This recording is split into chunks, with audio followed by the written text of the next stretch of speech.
There's 280-something people on the terrorist watch list that we know of. Where are they? Senator, the terrorist screening data set, Where are the people? the individuals whom we encounter that are on the terrorist screening data set Are they out of the country? are screened. Are they out of the country or are they in the country? Senator, they very well may be out of the country. But you don't know. There are people on the terrorist watch list, and you can't tell me where they're at. The terrorist screening data set. Okay.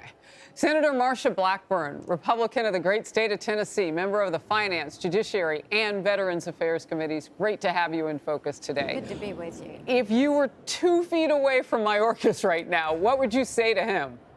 I would say, what are you doing with these terrorists that are coming into the United States?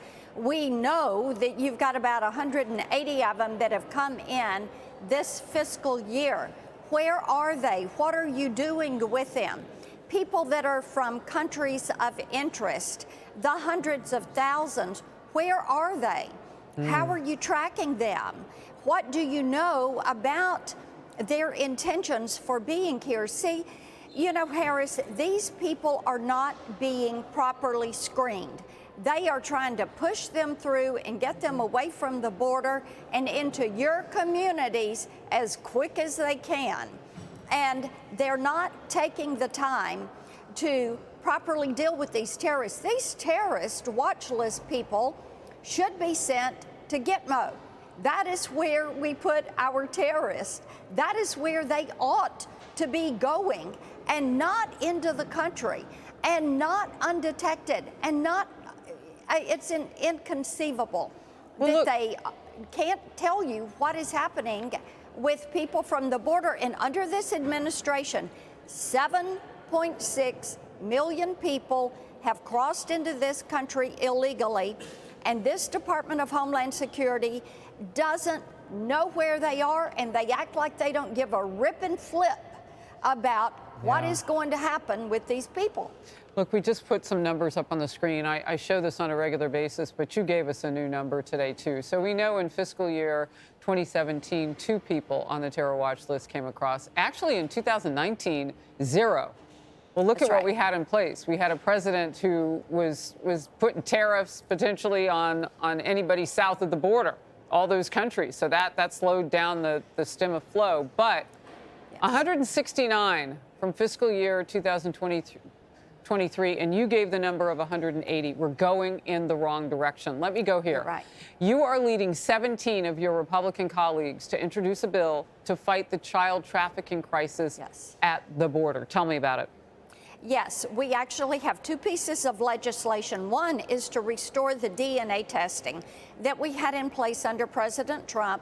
And we found when we did DNA testing on adults presenting with a child at the southern border that 1/3 of those children were being trafficked. We also have the PRINCE Act that will allow us to fingerprint these children because, as I said, 1/3 are being trafficked, and also there are children that are being recycled, meaning that the cartel puts them with adults, they bring them to the border, and then the adults get in and they send the child back to Mexico. It's child abuse. It is inhumane. And this administration needs to take an action to stop it and protect these children and protect our communities and protect our nation. All right, bipartisan, you've got some support on that because it's going to take it, everybody being on the same page. All right, tensions are boiling over among Democrats. That political party divided over the Israel-Hamas war. Congresswoman Rashida Tlaib appeared defiant yesterday. Well, isn't she always?